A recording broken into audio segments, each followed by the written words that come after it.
आज किसी भक्त ने प्रश्न पूछा है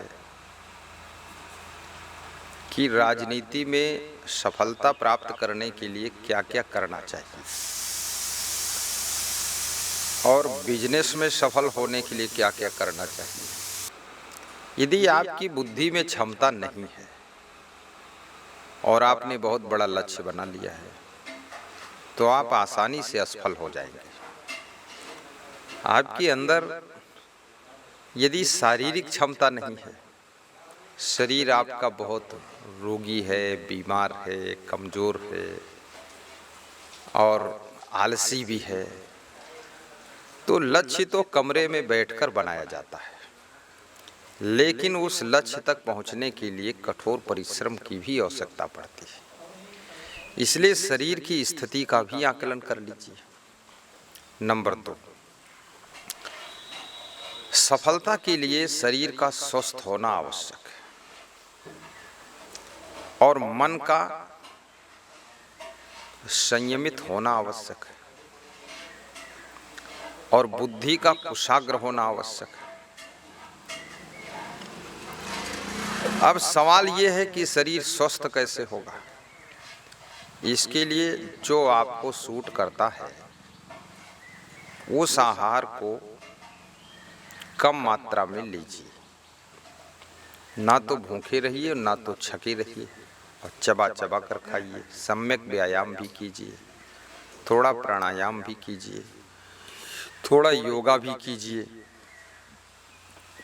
स्वस्थ रहने के लिए हंसिए भी, प्रसन्न भी रहिए और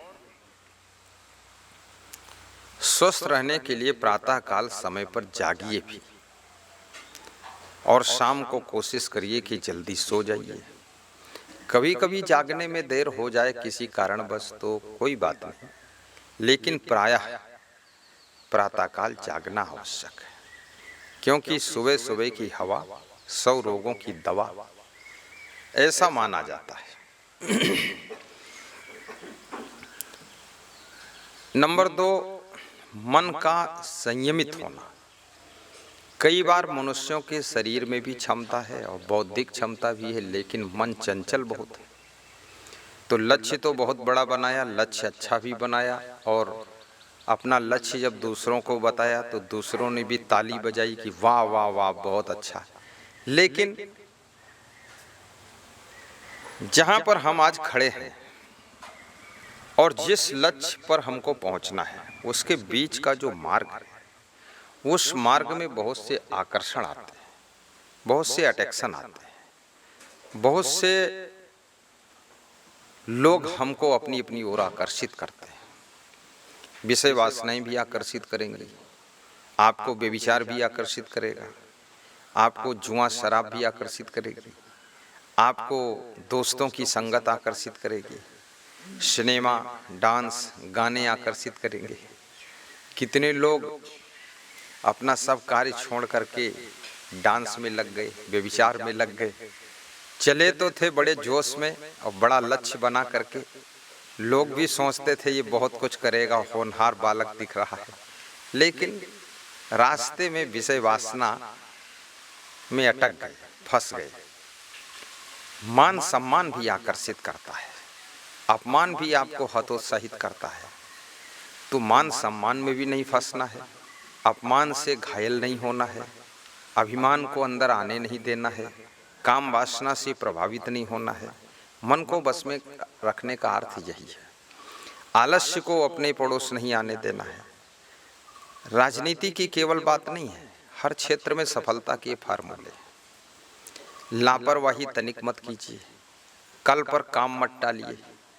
जो आज होने योग्य उसे आज कीजिए और जो कल करने की जरूरत उसे कल कीजिए, क्योंकि कुछ कार्य ऐसे हैं जो कल ही करना ठीक है, आज उसको करना उचित नहीं, और कुछ कार्य ऐसे हैं जो अभी कर देना ठीक है, शाम को भी टालो तो भी गड़बड़ होगा। तो इसका डिसीजन आपको लेना है। अब आपने विशेष रूप से ये पूछा है कि राजनीति में सफलता कैसे मिलेगी। राजनीति में सफलता के लिए सबसे पहली बात है, आप अपनी बात के पक्के बनो और जनसंपर्क बनाए रखो। कम से कम 1 लाख लोगों के नाम भी अपनी जबान पर याद रखो। इतनी स्मरण शक्ति को विकसित करो और सबसे प्रेम से बोलो भी। क्रोध मत करो, क्योंकि क्रोध करने से लोग टूट जाते हैं, छूट जाते हैं, दूर हो जाते हैं। और राजनीति जो है जन समुदाय के संगठन से ही सफलता प्राप्त होती है। राजनीति इकलौती नहीं है और बिजनेस भी अकेले का नहीं है। इसमें भी बहुत लोगों का सहयोग और संगठन और जनसंपर्क, मार्केटिंग, ये सब करना पड़ता है। नेक्स्ट नंबर है कि राजनीति जो है इसमें आपको स्पीच देना भी सीखना चाहिए।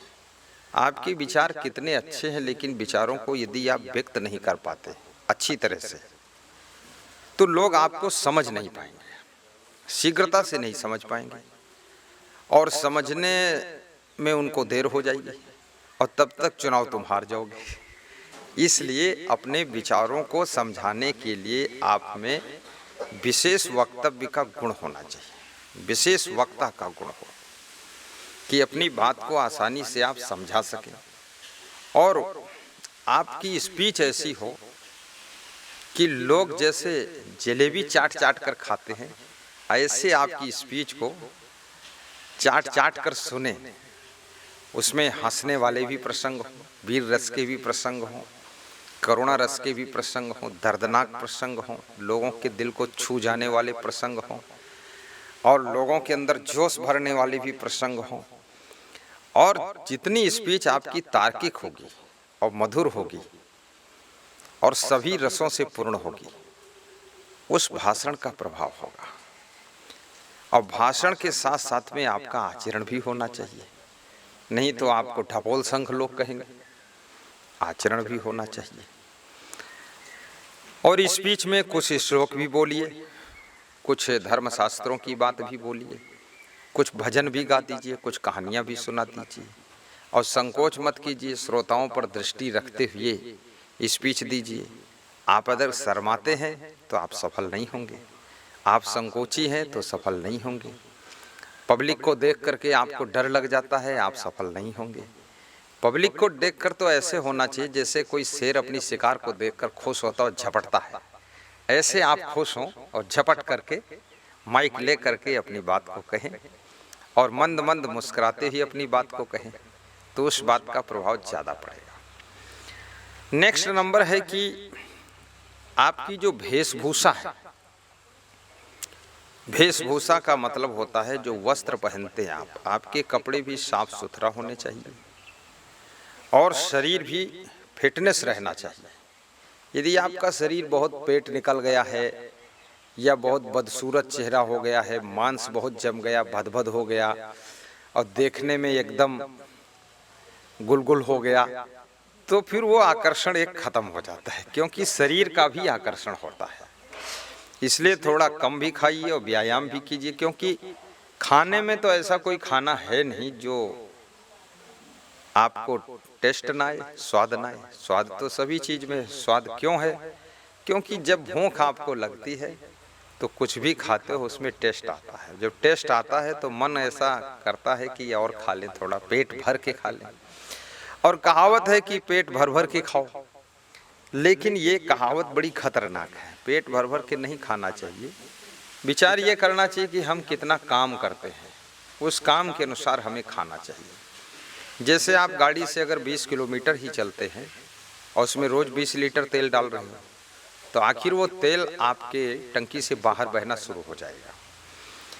यदि आप 200 किलोमीटर चलते हैं तो आप 20 लीटर क्या 30 लीटर भी डालो, कोई बात नहीं है। तो आप कितना कार्य इस शरीर से लेते हैं। तो भोजन कम कीजिए, बॉडी को फिटनेस रखिए और ठहाका मार करके भी हंसिए और लोगों से पहचान बनाए रखिए। लोगों के यहाँ जाइए भी और लोगों को अपने यहाँ भी बुलाइए, अपने यहाँ स्वागत भी करिए। राजनीति का मतलब है कि बहुत जिल्लत का काम है। आप जहाँ रहते हो वहाँ होटल जैसा एक चलाना ही पड़ेगा आपको। जो भी 100, 200, 500 लोग आए, चाय नाश्ता और सब उनका पूछो क्या है तुम्हारा वास्ता, आए हो किस रास्ता, और बैठो खुदा खास्ता, बस सबका हाल चाल कुशल मंगल लेते रहो। ये सब करना पड़ेगा और खिलाना पिलाना भी पड़ेगा। और कोई रात में ठहरना चाहेगा तो उसके रात में रुकने का भी इंतजाम करना पड़ेगा। अभी तो राजनीति इतना निचले स्तर पर गिरती जा रही है कि बड़े बड़े नेता भी कितने गंदे लोगों के साथ एक ही थाली में बैठकर खाते हैं, इसलिए कि हम तुमको बहुत मानते हैं, और यानी नीचे गिरते ही जा रहे हैं। लेकिन एक थाली में किसी के साथ हम मत खाइए भाई। कितनों के साथ आप एक थाली में खा सकते हैं, कितनों के साथ जूठा अनूठा खा सकते हैं, ज़्यादा से ज़्यादा 10, 20, 50, 100, 200, 500 लोगों के साथ। लेकिन आपको वोट लेना है 5 लाख लोगों का, तो अगर आप 1000 लोगों के साथ खाते तो 4,99,000 लोगों के साथ तो नहीं खा पाएंगे, तो लोग नाराज़ नहीं हो जाएंगे। तो ऐसा जूठा अनूठा प्रयोग मत कीजिए, वो व्यवहार कीजिए जो सबके साथ और सदैव कर सको। ऐसा व्यवहार मत करो कि थोड़े दिन के बाद आपको पीछे हटना पड़े और लोग नाराज़ होने लगें, लोग कहें कि अब नेताजी हमको कम मानते हैं, पहले वाली बात नहीं रही, बड़ा अहंकार अब आ गया है उनको, अब दूर दूर रखते हैं। पहले से ही व्यवहार उतना ही रखिए जितना हमेशा कर पाओ। अगली बात है कि राजनीति के क्षेत्र में आप जब आगे बढ़ते हैं तो आपके द्वारा बहुत से जन जन के कार्य रहते हैं। कोई आपके पास नौकरी के लिए आएगा, कोई प्रमोशन के लिए आएगा, कोई ट्रांसफ़र के लिए आएगा, कोई आपके पास ज़मीन के मसले को लेकर आएगा, कोई लड़ाई झगड़े का मसला लेकर आएगा, कोई प्लाट का मसला लेकर आएगा, कोई कुछ लाएगा, दुनिया भर का सब काम लाएंगे लोग। तो उसमें स्त्रियां भी आएंगी और पुरुष भी आएंगे, सभी लोग आएंगे। तो ये स्वार्थ बड़ी खतरनाक चीज़ होती है। अब लोग ऐसे भी तुम्हारे साथ में आएंगे तुम्हारे पास काम लेकर के, जो कि किसी तरह से मेरा काम हो जाए, वो आपको पैसे का भी लालच देंगे और शरीर का भी आकर्षण दिखाएंगे और आपके साथ में हर चीज़ में वो राजी होंगे। लेकिन आपका एक नियम दृढ़ रहना चाहिए, संकल्प दृढ़ रहना चाहिए कि हम किसी भी अदर स्त्री के साथ में या अदर पुरुष के साथ में विषय वासना का संबंध नहीं करेंगे। यदि आप इस नियम को पालन करते हैं तो आप राजनीति में बहुत ऊंचाई तक जा सकते हैं। जैसे अपने देश में भौरी कांड हुआ, उसमें बहुत से नेता लोग निपट गए। जैसे एक मधुमिता कांड हुआ उत्तर प्रदेश में, उसमें बहुत से नेता निपट गए, जेल में सड़ गए। जो पहले मंत्री थे वो जेल में अभी भी सड़ रहे हैं, पति पत्नी भी सड़ रहे हैं। इस तरह से जितने लोग चाहे बिजनेस में हों, जैसे हरियाणा में थे एक चंद्रमोहन से चांद मोहम्मद बने, उप मुख्यमंत्री थे, वही भी एक फिजा के चक्कर में फंसे और फिर क्या क्या हुआ लफड़ा, फिर उनका भी कुछ अता पता लता नहीं क्या हुआ है दशा उनकी। तो ये जितने लोगों का पतन होता है या तो धन के लोभ में फंस करके, जैसे हिमाचल के एक मंत्री जी थे, केंद्रीय मंत्री, तो धन के लोभ में बहुत पैसा उनके यहाँ पकड़ा गया, बोरियां भर भर के उन्होंने नाले में फेंक दिया, फिर भी पकड़ गए। तो आज उनका राजनीति के क्षेत्र से नामो निशान खत्म हो गया है। जैसे कोई तेल मंत्री थे तो उनके बारे में कहा गया कि कितना गहरा तेल कितना गहरा पानी, और उन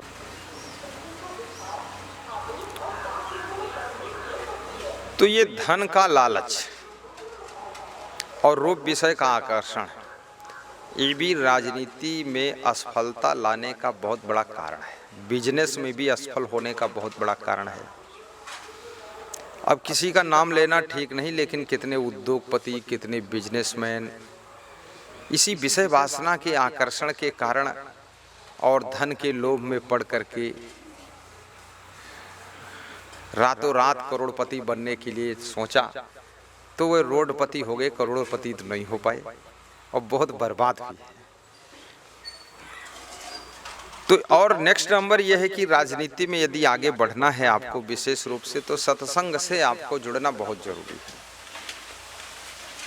आध्यात्मिक ग्रंथों का अध्ययन कीजिए, सत्संग भी श्रवण कीजिए, कोई महान संत पवित्र संत से संपर्क भी रखिए, उनके प्रति श्रद्धा भी रखिए और उनकी वाणी को श्रवण भी कीजिए। जैसे अभी वर्तमान के प्रधानमंत्री हैं, ये साधु संत से काफ़ी गहराई से जुड़े हुए हैं और इनके गुरु भी कोई हैं और गुरु के पास जाते भी हैं और साथ साथ में सत्संग और आध्यात्मिक ग्रंथों को पढ़ते भी रहते हैं। और स्वयं भी इनका भाषण होगा तो उसमें आध्यात्मिकता झलकेगी और उसकी वजह से इनका स्वभाव भी अच्छा है। नेक्स्ट बात है कि राजनीति हो या बिजनेस हो या कोई भी फील्ड हो, सफलता के लिए मनुष्य को सबसे पहले अपना स्वभाव भी सुधारना चाहिए। अगर स्वभाव में चिड़चिड़ापन है या स्वभाव में गुस्सा ज़्यादा है या स्वभाव कठोर है या स्वभाव झगड़ालू है या स्वभाव में जोश बहुत आता है, क्रोध बहुत आता है, तो आप जरूर असफल हो जाएंगे। सहनशीलता होनी चाहिए, सहनशीलता रखिए और गम भी खाइए, क्योंकि बहुत लाखों लोगों को आपको संभालना है। जैसे केंद्र के मंत्री बनोगे तो पूरे देश 125 करोड़ लोगों के लिए काम तुमको करना है। अब 125 करोड़ में कम से कम 1 करोड़ लोग तो आपको मिलने की भी आशा रखेंगे और 10, 20, 50 लाख लोग आपको मिलेंगे भी साल भर में। तो उनको सबको पहचानना, उनके काम भी करना और जहाँ तक हो सके उनको सांत्वना देना। और कभी कभी ऐसे लोगों से संपर्क बनाए रखिए जिनके साथ में लाखों करोड़ों लोग जुड़े हुए हैं। जैसे हमारे एक भक्त हैं थावरचंद गहलोत जी, केंद्रीय मंत्री हैं, तो कभी कभी उनका फोन मेरे पास स्वयं आता है। अब वो बुद्धिमान आदमी हैं, क्योंकि वे जानते हैं असंग देव जी से जो है ये राष्ट्रीय संत हैं, इनसे बहुत लोग जुड़े हैं, हम भी जुड़े हैं, तो इनकी याद हमें बनाए रखना चाहिए। अगर नहीं बनाएंगे तो वो भूल जाएंगे, हम भूल जाएंगे, दोनों भूल जाएंगे, तो आखिर उनको जो मुझसे फायदा होना वो नहीं होगा। तो ऐसे अहंकार छोड़ करके कि मैं मंत्री हूँ, प्रधानमंत्री हूँ, क्या हूँ, आप स्वयं भी फोन कर लीजिए, उनको जोड़े रहिए। क्योंकि एक मुख्यमंत्री का फोन जब किसी के पास जाता है या केंद्रीय मंत्री का जाता है तो आदमी बहुत खुश होता है। हालांकि तुम्हारे फोन से उसको मिलता कुछ नहीं है, लेकिन उसको प्रसन्नता बहुत होती है और वो तुम्हारे लिए बिल्कुल न्यौछावर हो जाता है। तो इस तरह से भी संपर्क रखना चाहिए। और नेक्स्ट नंबर, उदारता भी रखना चाहिए। लोगों को सहयोग भी कीजिए, लोगों की मानसिकता भी पढ़िए कि समाज क्या चाहता है और उनको मदद भी कीजिए।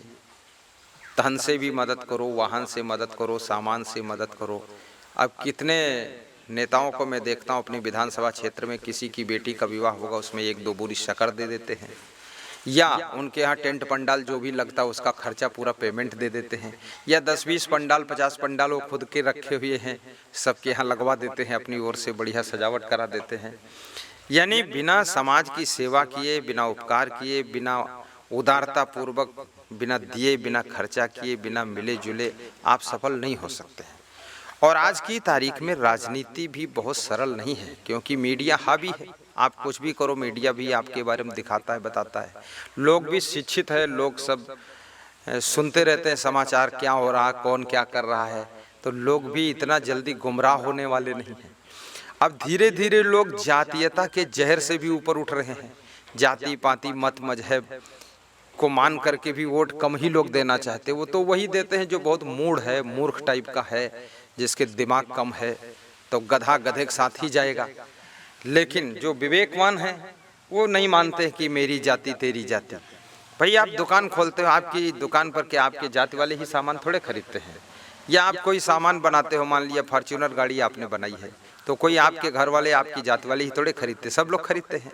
तो ये जात पात से काम चलता कहाँ है? आपके पास कपड़ा की फैक्ट्री, आपकी कपड़ा की फैक्ट्री का कपड़ा सभी जाति वाले पहनते, मजहब वाले पहनते हैं। कोई ये नहीं कहता है मुस्लिम की हम मुसलमान की फैक्ट्री का ही कपड़ा पहने को, कोई पूछते नहीं किसकी फैक्ट्री से कपड़ा है, सब लोग ले लेते, पहन लेते।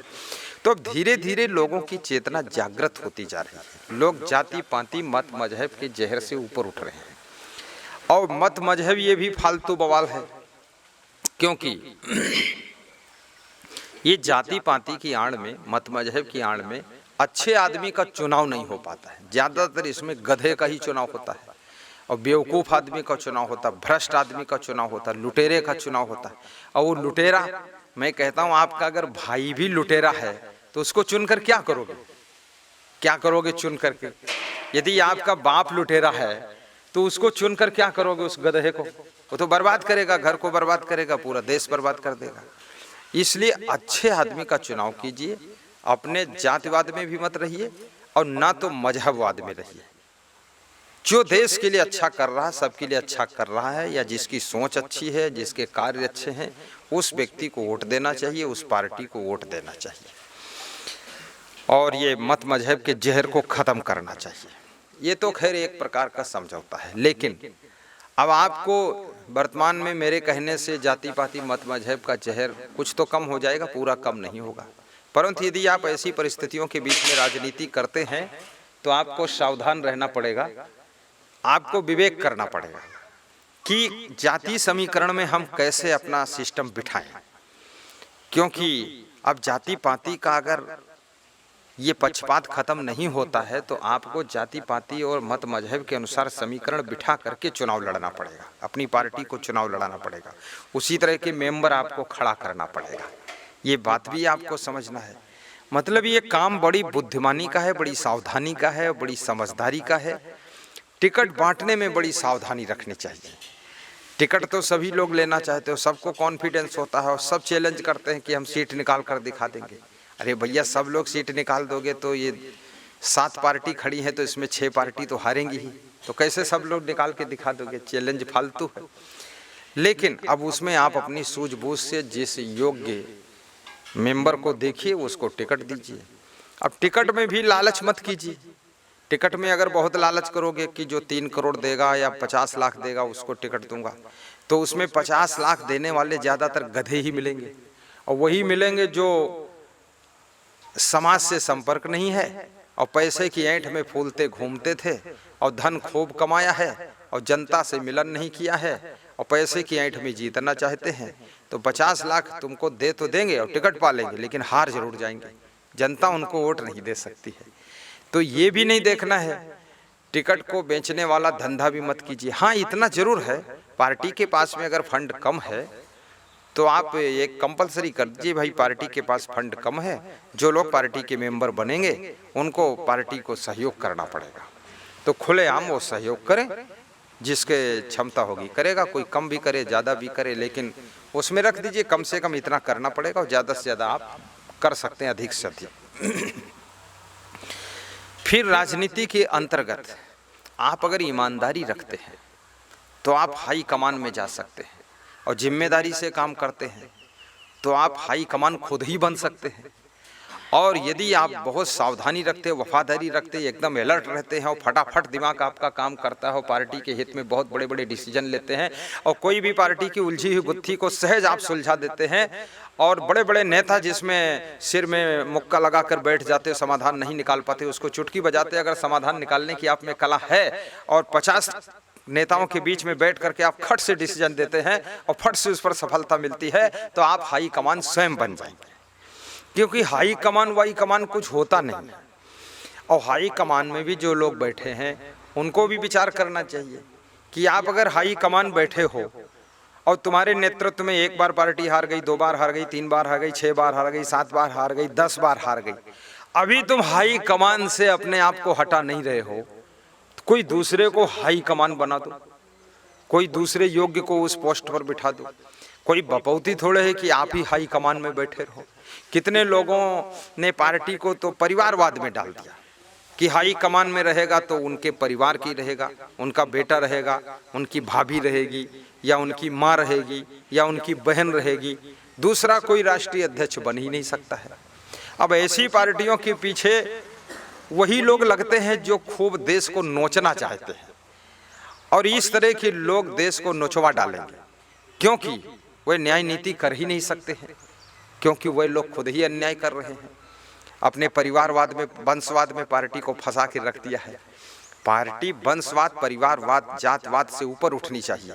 उसमें जो व्यक्ति योग्य है उसकी प्रतिभा का सही प्रयोग होना चाहिए,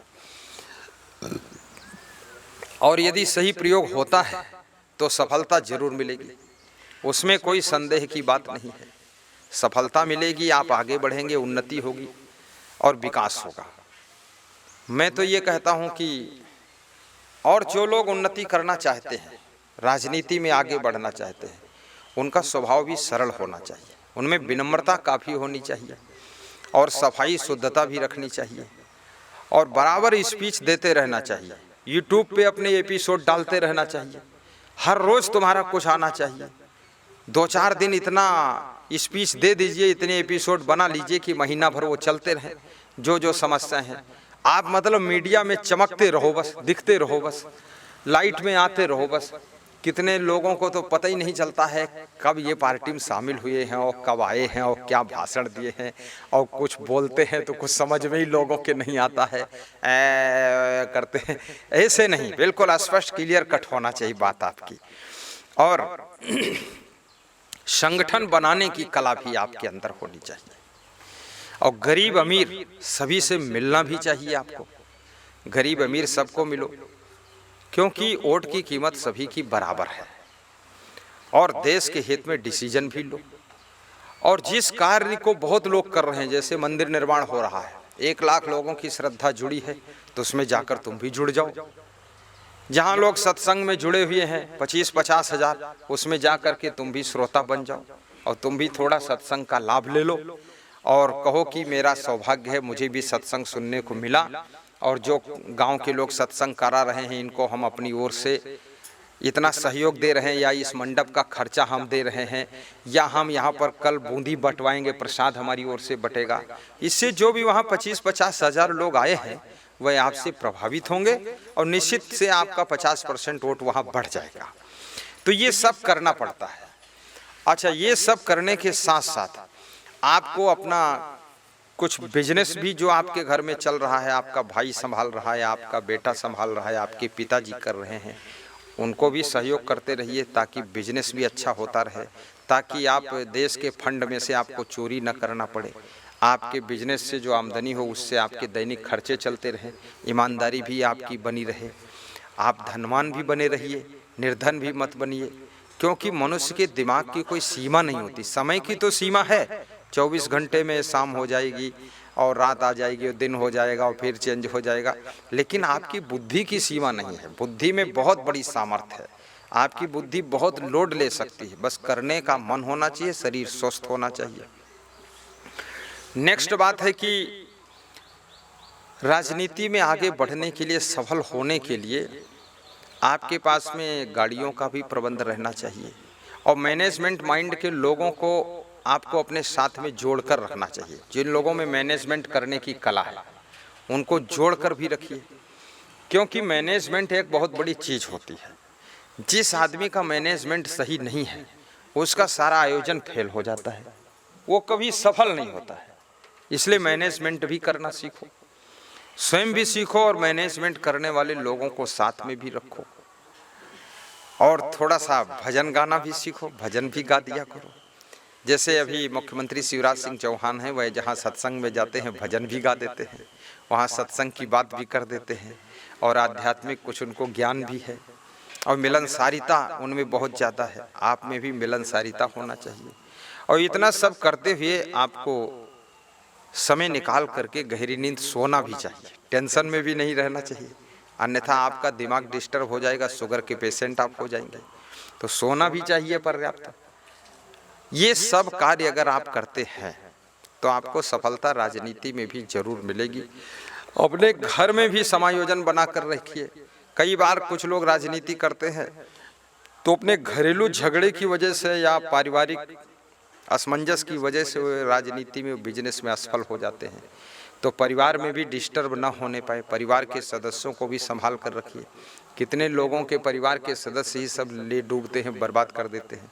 जैसे प्रमोद महाजन राजनीति में बहुत आगे बढ़ रहे थे, लेकिन उनका भाई प्रवीण महाजन वो डिस्टर्ब हो गया, डिस्टर्ब हो करके उनसे बहुत झगड़ा भी किया और उनको गोली मार दिया। उसके बाद वो खुद भी मर गया और सब विनाश हो गया, कोई मतलब नहीं निकला। आगे बढ़ने के बजाय पीछे बहुत बढ़ गए, पीछे का नष्ट ही हो गए। तो परिवार का भी समायोजन बिठाना पड़ेगा। और जब आप उन्नति करते हो तो आपके परिवार के लोग हों या रिश्तेदार लोग हों या मित्र लोग हों या पड़ोसी हों या गांव के लोग हैं, सबके अंदर एक लालच पैदा होता है कि इनकी उन्नति से हमको क्या मिला इनके विकास करने से हमको क्या मिला। ये विधायक हुई हैं तो अपने घर के हुई हैं और मंत्री हुई हैं कहा हम क्या करें। तो तुम्हारी निंदा फालतू लोग करेंगे, तो इनको भी कुछ न कुछ सहयोग देना पड़ेगा। इन लोगों के लिए भी कुछ व्यवस्था बनाना पड़ेगा, रास्ता निकालना पड़ेगा, नहीं तो ये लोग भगवान का नाम कम लेंगे, तुमको गाली ज़्यादा देंगे। तो इसलिए इनसे भी बचना पड़ेगा। परिवार वाले हैं, कुल कुटुंब वाले हैं, गांव वाले हैं, कुछ न कुछ इनको सहयोग देना पड़ेगा, विशेष इनका सम्मान भी रखना पड़ेगा। हाँ, जो जिस ग्रेड के हैं, जिस लेवल के हैं, उनके साथ उस तरह का व्यवहार करके इनको खुश रखना पड़ेगा, क्योंकि अगर ये नहीं कर पाओगे तो यही लोग आपके विरोधी हो जाएंगे। अब सबकी इच्छाएं तो कोई नहीं पूरी कर पाता है, लेकिन कोशिश कीजिए, जितना कर पाइए उतना कर दीजिए। और बाकी हिम्मत मत हारिए, आशावादी रहिए, निराश मत होइए। कभी आपको टिकट न मिले तो भी घबराइए मत, आप प्लेटफार्म पर रहिए, आपके विकास की ट्रेन आएगी, आपको भी टिकट एक दिन मिलेगा और आप आगे बढ़ेंगे। संतोष रखिए, पार्टी की निंदा मत कीजिए, हाई कमान के विरोध में मत बोलिए, पार्टी भी बहुत जल्दबाजी मत छोड़िए। दूसरी नई पार्टी बना करके इतना जल्दी सफल नहीं हो सकते हैं आप, बहुत मुश्किल का काम है, बहुत प्रारब्ध पुरुषार्थ हो तो सफल हो सकते हैं। अहंकार को भी गलाइए, इंतजार कीजिए और जुटे रहिए, पार्टी की सेवा कीजिए। कभी न कभी अवसर आएगा, अपनी कमियों पर भी ध्यान दीजिए, अपनी कमियों की स्टडी कीजिए कि हमारे में मिस्टेक क्या है, त्रुटि क्या है, कहाँ से चूक हुई है जो हम साइड हुए हैं, तो अपनी गलतियों का सुधार भी कीजिए। क्योंकि यदि आपके अंदर अहंकार है तो हाई कमान आपको पसंद नहीं करेगी, आपके अंदर ज़्यादा लोभ है तो हाई कमान पसंद नहीं करेगी, किसी न किसी दिन आपको साइड देगी। यदि हाई कमान के अपोजिशन में आप कार्य कर रहे हैं या कुछ आपकी सोच है तो हाई कमान आपको साइड देने की कोशिश करेगी। तो जिस हाई कमान के अंडर में आप काम कर रहे हैं उनके अनुकूल भी रहिए और उनको ऐसा लगना चाहिए ये आदमी हमारा मददगार है, तो वे तुमको आगे बढ़ाने की कोशिश करेंगे। और आप अपने एक अहंकार में रहोगे, फूले रहोगे और ज़्यादा पाँव झटक फटक करोगे तो पार्टी के अंदर एक आदमी के झटकने फटकने से कुछ फर्क नहीं पड़ता है। आप जहाँ सीट छोड़ोगे कोई दूसरा आ जाएगा, आपका चचेरा भाई वहीं खड़ा हो जाएगा और वो चुनाव लड़ेगा। तो ऐसा नहीं है कि आपसे ही पूरा संसार चलता है, इतना अहंकार भी नहीं लाना है आपको। और स्वार्थी मत बनिए। कितने नेताओं को देखा जाता है, जब चुनाव आता है तो सबके हाथ पांव जोड़ते हैं और सबको दैया मने, दाई मने, भाई मने, बहन मने और भैंस के भी पैर छू लेंगे, और चुनाव जीत जाएंगे तो किसी को पहचानते ही नहीं है, फिर आँख घुड़कते हैं और गरजते हैं, गुर्राते हैं और पहचानते नहीं हैं, और कोई जाए तो बात नहीं करते हैं, और फिर दिल्ली के अलावा ढूंढे मिलते नहीं हैं, सबको बिल्ली समझते हैं, खुद दिल्ली रहते हैं। अब कोई मिलने जाए तो मिलते नहीं हैं। तो ये धीरे धीरे लोग तुमसे टूटते चले जाएंगे और तुम्हारा विरोध बढ़ेगा, क्षेत्र के अंदर तुम्हारी बुराई होगी। जब सर्वे करवाया जाएगा तो तुम्हारे विरोध में सर्वे जाएगा, तो सर्वे बताएगा कि उनके समर्थन में केवल 10% लोग हैं, 90% उनके ऑब्जेक्शन में, विरोध में है, तो तुम्हारा टिकट निश्चित कट जाएगा। क्योंकि पब्लिक रिपोर्ट की भी बात मानी जाती है।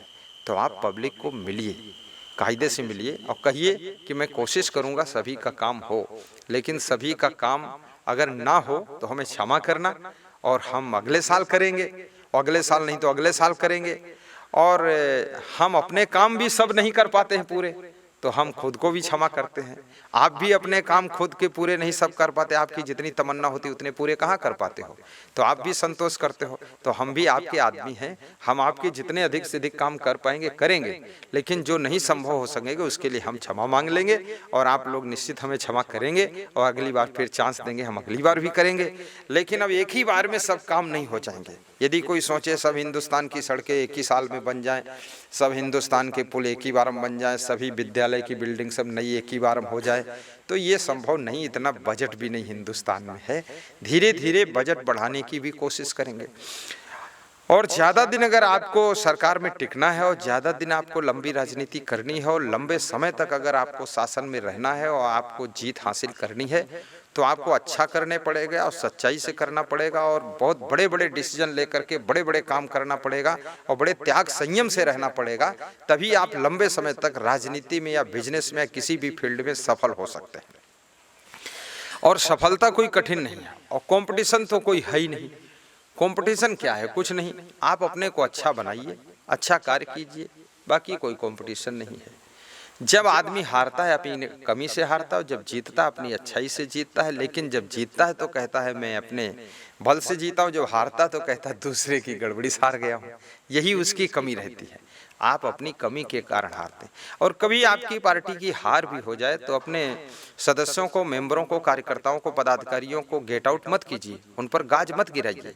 आप ये भी सोचिए, कभी कभी हार आपकी भी कमी से नहीं होती है, आपकी पार्टी की भी कमी से नहीं होती है। कभी कभी हार इस कारण से होती है कि ऐसी हवाएं चल जाती हैं, ऐसे समीकरण बन जाते हैं, आपका प्रारब्ध नहीं सहयोग देता है तो समीकरण सब आपके उल्टा ही बनते चले जाते हैं। और जब उल्टा समीकरण बनते हैं तो आप कितना ही कुछ किए हों लेकिन वो सब जीरो पर चला जाता है। उस समय संतोष कीजिए, तसल्ली कीजिए, धैर्य रखिए, घबराइए मत, घबराइए मत। थोड़े दिनों में सब लोग सही हो जाएंगे, फिर नंबर मिलेगा, चांस मिलेगा। अपने पार्टी के कार्यकर्ताओं को, पदाधिकारियों को मजबूत भी कीजिए, उनको निर्धन मत बनाइए, उनको गरीब मत बनाइए, उनको रौंद मत डालिए, उनका मान सम्मान भी बनाए रखिए। उनका काम भी कुछ होना चाहिए, जो उचित कार्य है उनका होना चाहिए। या कोई उनके क्षेत्र में अफसर, कर्मचारी या पुलिसकर्मी है वो विशेष तंग कर रहा है तो उस पर भी थोड़ा सा आपको एक्शन लेना चाहिए। अन्यथा आपके कार्यकर्ता, आपके पार्टी के पदाधिकारी सब दबते चले जाएंगे, कमजोर होते चले जाएंगे, तो वे फिर धीरे धीरे धीरे धीरे आपके पार्टी का काम करना ही बंद कर देंगे, निष्क्रिय हो जाएंगे।